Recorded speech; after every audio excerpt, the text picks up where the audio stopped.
I'm one of the residents of Venice. Me too. Yay. Right. I guess Oh, weird. to Venice Boulevard.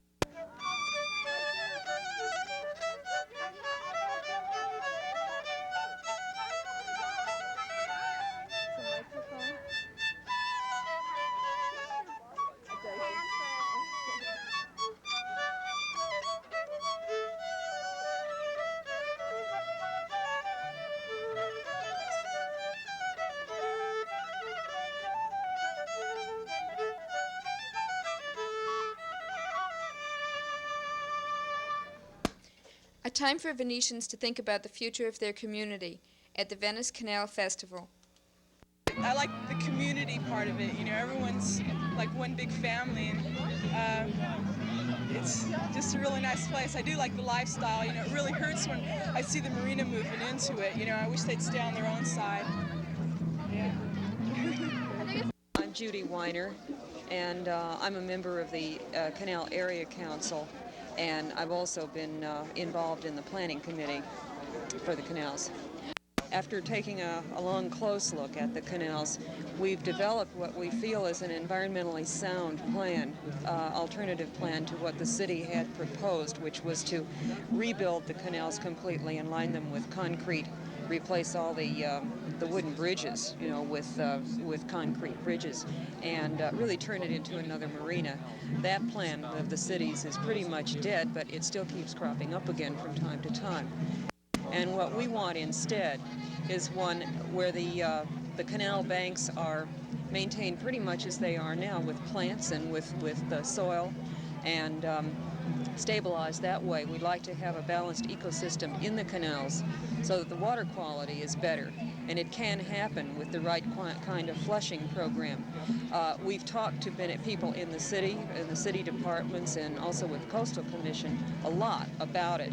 And most people who know anything about these concepts are in agreement with us that this is the way to go, and it would stabilize the whole place. It doesn't cost much money to do some of the things that we're talking about either, but we do have to fight a lot of the city bureaucracy, and it's a big education process that we're trying to go through now.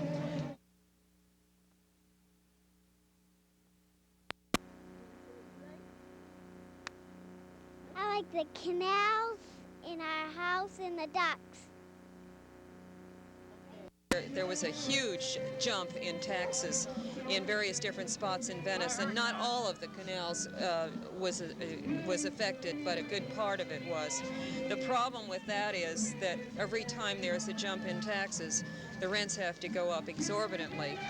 So, of course, the people who have worked so hard on this plan and on really saving the canals for, you know, so that we can do something real with them, are going to be taxed out because most of them are renters. It's the whole system that the country and shit set up on is just that it pays to be rich, and the rich people are getting the canals, and if you look around, you can see it. It's as simple as that.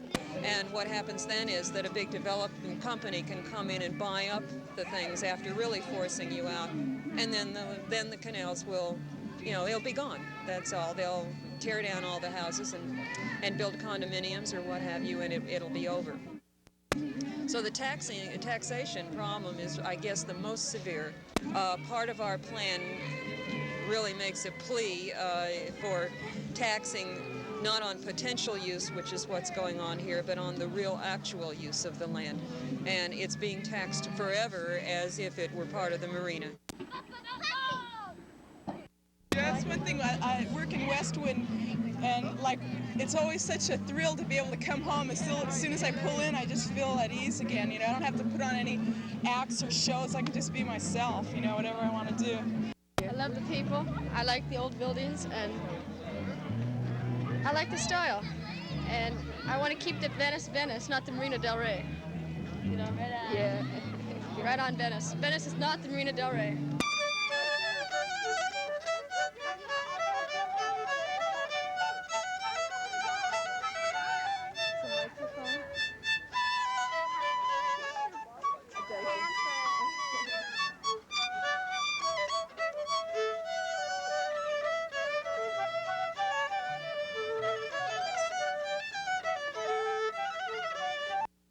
Produced by the Los Angeles Women's Communications Collective.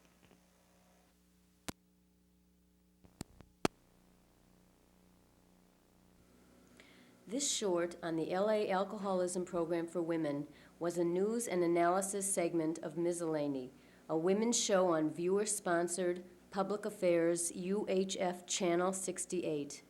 It was broadcast in October of 1975 in conjunction with a fundraiser for the Alcoholism Program.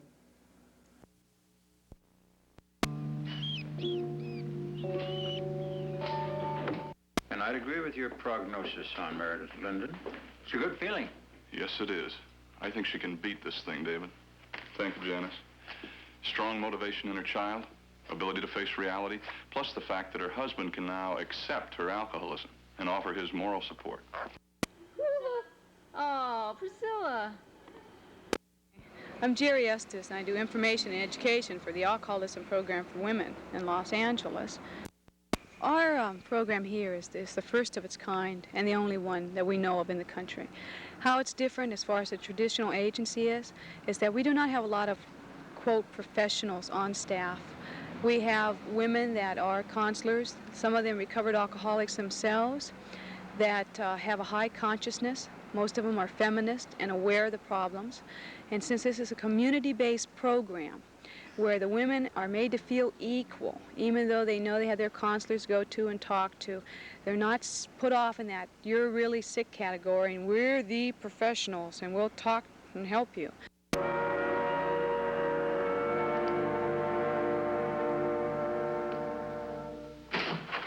Yes, there is something. Antabuse. It's a medication. You take it every morning, and if you drink, it makes you sick. Violently ill. Then I can tell Chris that I don't have it anymore? The alcoholism? No, Meredith, you can't. It's not that simple. You've got to keep in mind that once you start on Antabuse, you've got to take it every day. No skipping. Otherwise, no controls. Can I start today? Sure. I'll start you on a dosage of ½ a gram. That's 1 tablet daily, taken orally. And then in a couple of weeks, we'll cut back to ½ a tablet. Whatever you say. Yeah, our treatment is based on complete abstinence, but we do not use diversion therapy to get to that goal. I feel that trying to induce sickness or vomiting after drinking so that the person will associate it with that kind of feeling is impractical, unfunctionable, and out now cruel, because I don't know too many drunks that don't get sick or know what it feels like after drinking. But why I feel it's ineffective is that I believe that alcoholism, the drinking, is a symptom of deeper disorders. You have to treat the symptom by not drinking, but then you're going to have to work on the problem. See, the woman of today is not really sure what her role is. Years ago, it was very well defined to be a mother, a house. Why is that the woman of today is not sure what her role is? Because through the media, etc., women are being told, well, you're supposed to be a woman's liver, or you're supposed to be out working, or you're supposed to be a mother, you know, so it's a confusion of roles. So they're not really sure who it is and what it is they want to be. Stress with role playing and not knowing what part to take in life anymore. I think that's ridiculous too. I mean, there's always been alcoholism among women. You know, when they knew exactly how to act, what role to play, when they were the housewife and the mother, and they still had an alcohol problem. We have become very aware of the fact that lesbian women, you know, especially alcoholic women, have a lot of stress factors that aid to their drinking, that aid to it. First of all, just the society's concept of the word, you know, lesbian and all the negative things associated with that. And not only that, in the gay counterculture, there are no social alternatives really, except the bar. And what does one do in a bar? They drink. I had an experience at one time where I'd gone to see a psychiatrist, and I had a drug problem, and I mentioned that I was a lesbian, and he forgot all about my drug problem and got into my homosexuality, and that just really completely turned me off. So I just never went back to him.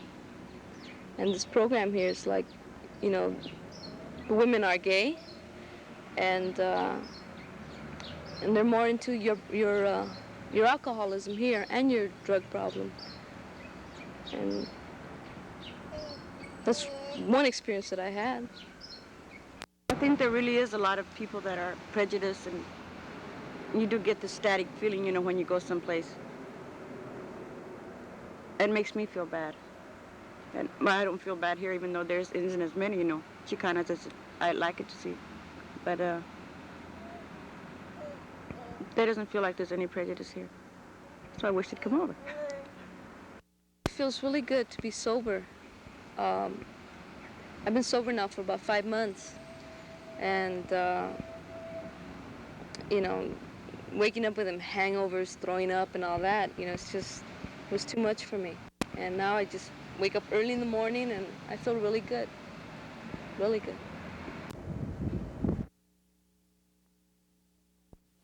Produced by the Los Angeles Women's Communications Collective.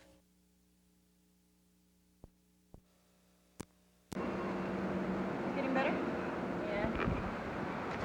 If you would like more information regarding this fair and also information about alcoholism in our program here, call 381-7805. That's 381-7805. Thank you very much.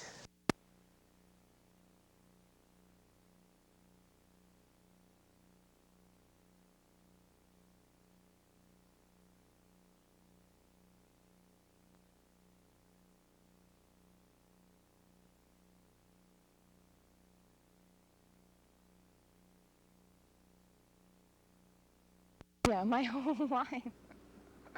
Exactly, you know, the whole, whatever it was supposed to be was not what it was. And you were prepared for it? No, not at all. The most immature. What people told you when you were a child, That's what your exactly. life was going to be like, it didn't turn out? Nothing at all. You know, what I expected my life to be and what it was two different things. And I feel I have no choice. I have to be home, and that's what I'd like answered. Where's my choice? Someone give me an answer. But it's not going to be answered today. It's a long, slow process. Long, slow process, struggle, whatever the word is that you use. And it's a continuing change of consciousness. So for those for whom it's the first step, and for those of whom for whom it's the fifth step, it's always going to take you somewhere different. And people who take that first step, the fifth step is going to look different for them. Since I've been divorced, I became more independent. I became self-sufficient, self-sustained. I became, I feel like I became, I re-become my own person. You see? No? Was it a hard move to make?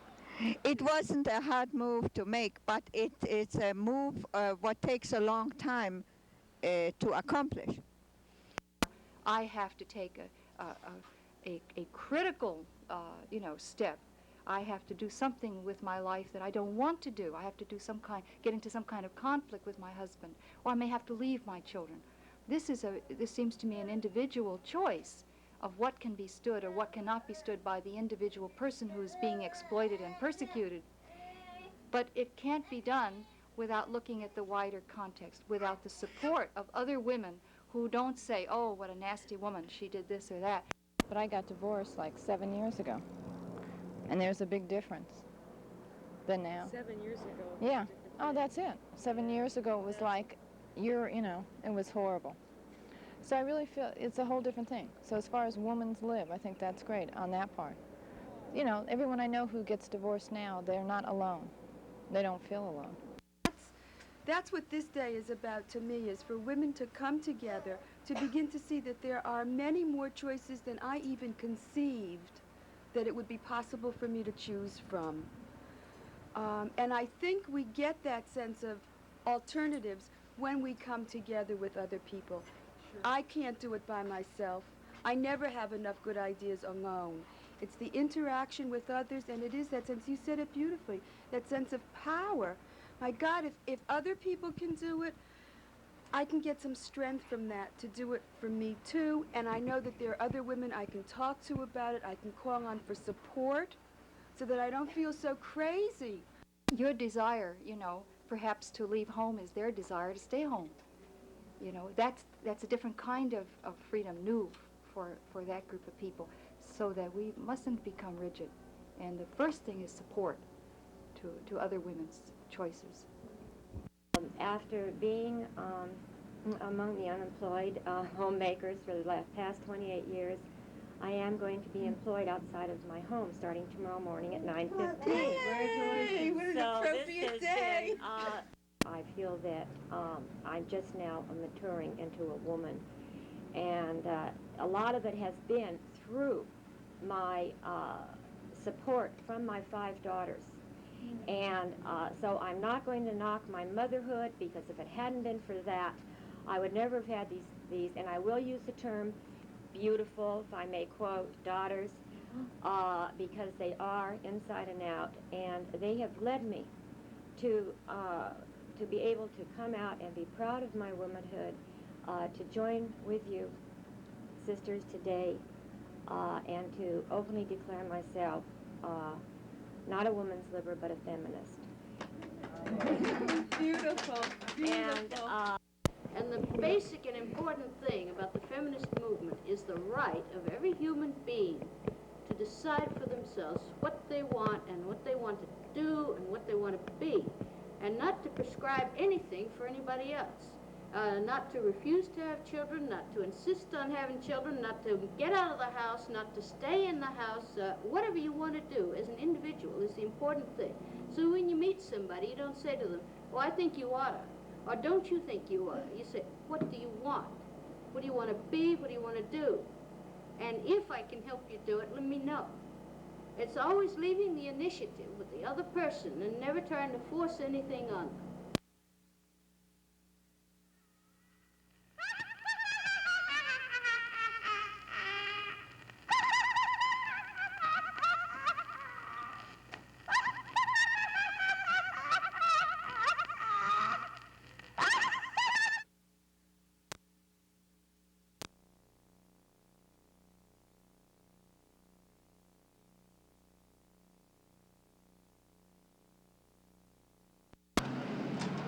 So therefore, then while she was trying to help him, she got involved and they throw her in the slammer.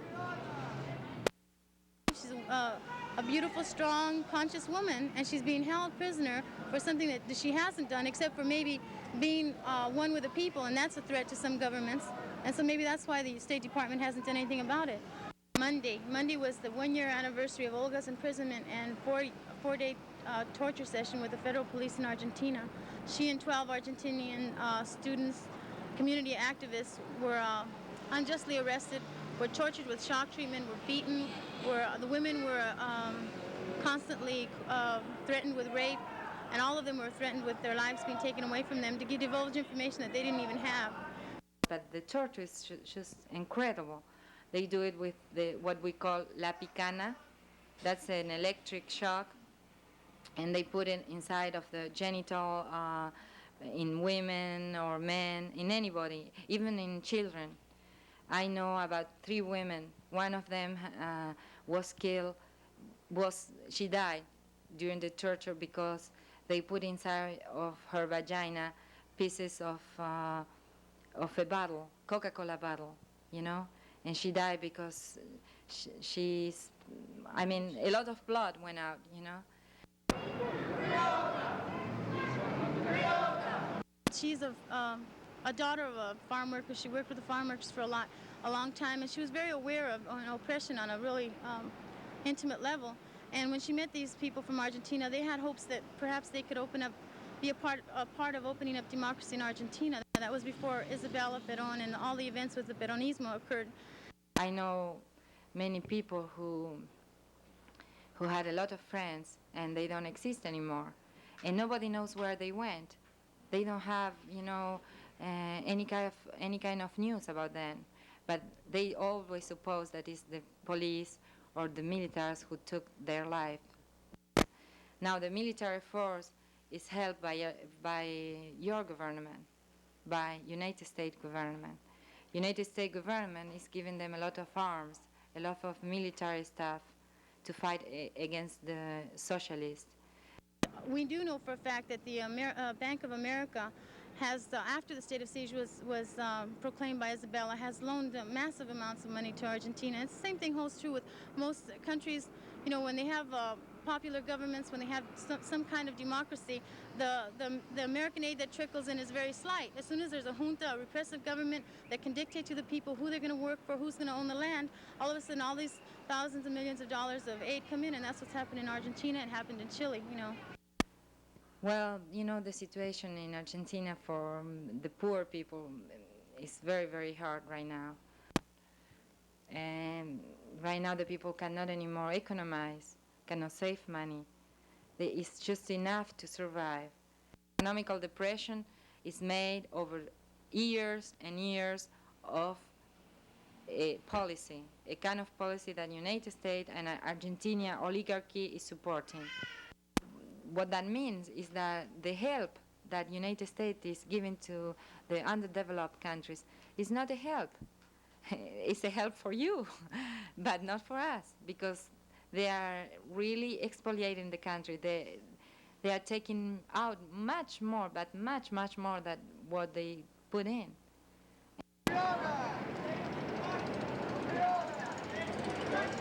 She was ready to come home. She realized that her main task was here with Chicanos in the Southwest. Like the reason why I'm fasting is because I see my gente sufriendo, and when they suffer, I suffer. You know, I suffer inside. And right now, Olga is suffering. She's a Chicana. She's my gente. She's my raza, and I'm suffering for her right now by fasting. And that's why, you know, that's why I'm fasting, because she's mine. You know, she's my gente, and I feel that's why I'm out here demonstrating. Because I believe in her, what she's done, and I believe in my people, my Chicana, you know, me as a Chicana. I know that it's very hard sometimes to, when we live in comfort, we can understand how other people can get killed. We can understand how the Vietnamese women and children were fighting close to their father or their uncle. And I think that the strength is given by their ideals. But the ideals are not in the air, you know. They are makeable ideals. There are things that they want to get to. They want to get an independence. And not only an independence, they want to get socialism in the country, because they believe that socialism is the new system. And the capitalism is getting to their decadence. And one thing I am sure, each day there are more and more people coming to fight. We are not less each day, we are more. Produced by the Los Angeles Women's Communications Collective.